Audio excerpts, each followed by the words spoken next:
Lembah para Raja Mesir. Selama lebih dari 3.000 tahun, sebuah rahasia terkubur jauh di bawah pasir yang membara. Sementara makam Firaun lainnya telah dijarah habis oleh pencuri makam, ada satu pintu yang tetap tak tersentuh.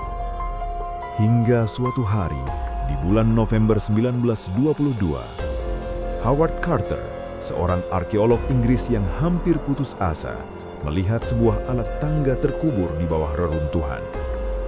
Ia tidak tahu bahwa penemuannya bukan hanya akan mengguncang dunia dengan emas dan kemegahannya, tapi juga akan menyebarkan teror tentang sesuatu yang kita kenal sebagai kutukan Firaun. Carter telah menghabiskan waktu bertahun-tahun mencari makam seorang raja muda bernama Tutankhamun. Ketika ia akhirnya melubangi pintu terakhir, di dalamnya terdapat lebih dari 5.000 artefak, mulai dari kereta perang emas hingga topeng kematian ikonik seberat 11 kg emas murni. Tapi di tengah kemegahan itu, terdapat sebuah peringatan yang terukir di pintu masuk, meskipun kemudian banyak yang meragukan keberadaan teks aslinya.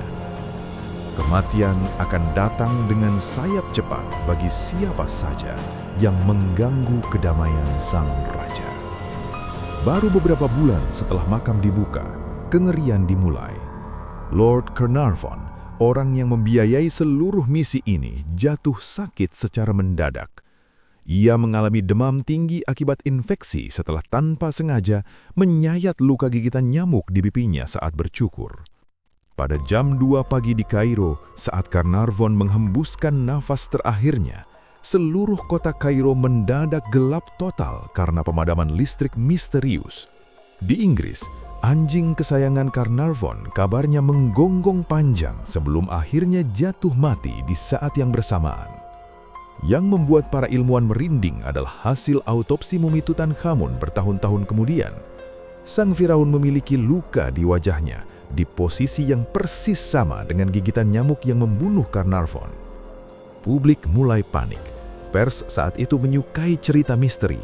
Daftar korban pun mulai dicatat. George J. Gould, jutawan Amerika yang jatuh sakit setelah mengunjungi makam. Sir Archibald Douglas Reed, ahli radiologi yang meronsen mumi tersebut, tewas dalam waktu singkat. Prince Ali Kamel Fahmi Bey, pangeran Mesir yang ditembak istrinya tak lama setelah melihat makam. Bahkan Arthur Conan Doyle, pencipta Sherlock Holmes, secara terbuka menyatakan bahwa ia percaya kematian-kematian ini disebabkan oleh elemental yang diciptakan oleh pendeta Mesir kuno untuk melindungi makam. Para ilmuwan modern memberikan teori menarik. Jamur. Makam yang tertutup selama 3.000 tahun adalah tempat perkembangbiakan yang persempal untuk spora jamur seperti Aspergillus flavus. Bagi seseorang dengan sistem imun lemah seperti Lord Carnarvon, menghirup udara makam yang beracun bisa berakibat fatal. Bagaimana menurut kalian? Apakah sains cukup untuk menjelaskan rentetan peristiwa aneh ini? Ataukah memang ada energi kuno yang menjaga peristirahatan sang raja? Tulis pendapat kalian di kolom komentar.